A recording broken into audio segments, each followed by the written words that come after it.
Next scene of this godforsaken fanfiction. Akazil, is that you I hear? Came a feminine voice from another room. Oh no, the boy replied to the sound of it, his eyes widening a bit in horror. Who's that? Xanna asked him, her ears twitching a bit at the sounds from the other room. My mom, he replied stiffly, already beginning to change colors once again. As if on cue, an elder orc woman entered into the room. She was rather pretty, for an orc anyway. Dark reddish spiked up hair, light green skin like her son, a cute nose ring, and such pretty blue eyes. It is! She exclaimed at the sight of seeing her baby. The happy mother then ran over to her child and nearly smothered him to death in a hug. My baby is home! She cheered with such glee, hugging him tighter and tighter into her bosom. Mom, I can't breathe! The poor boy exclaimed, his eyes slowly coming out of his helmet like a humorous cartoon. She immediately let go of him and placed her hands on her hips, giving him such a stern mother hen look. It's probably because of that armor. What have I told you about wearing it in the house? Go upstairs and change into some more comfortable clothes, she nagged to him. But I'm perfectly fine in my armor, Akazil protested. Upstairs now, young man, she addressed to the stairs. Yes, ma'am, Akazil sighed, slowly heading for the stairs to go change out of his armor.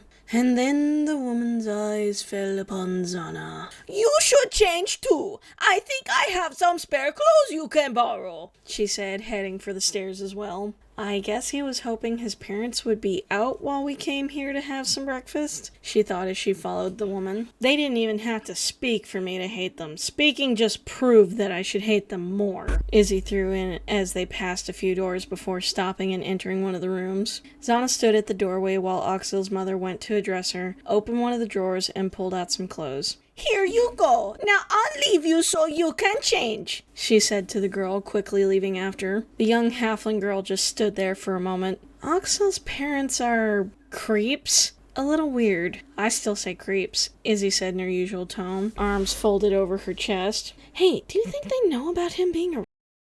Xanna rolled her eyes at her voice. Shut up, she said to her, shutting the door to get changed. Izzy quickly smacked a hand over her eyes to not see.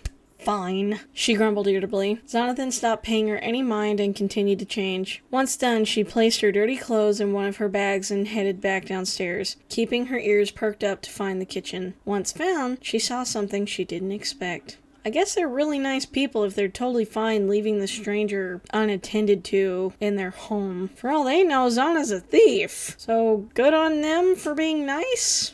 Within the whole 24-hour or so timeline that she knew the young orc boy, she'd never gotten a good look at the main features of him, his facial and head features. The whole time they had quested the day before, he never took off his helm once. He even slept with it on at the Crossroads Inn. By that point, Izzy figured he was hiding something, and Xanna just ignored it and said that he had to sleep with it on because there were no changing rooms. Well, none that the bastard innkeeper would tell her about anyway. Aren't you two more comfortable now that you're out of all that armor? The orc woman asked as she set up the table for the breakfast she had made. Her son answered the question with an irritated look. Thankfully for him, it went unseen by his mother. Izzy only smirked at his palpable irritation. I wonder why he has that look on his face. Could it be because he's, bald?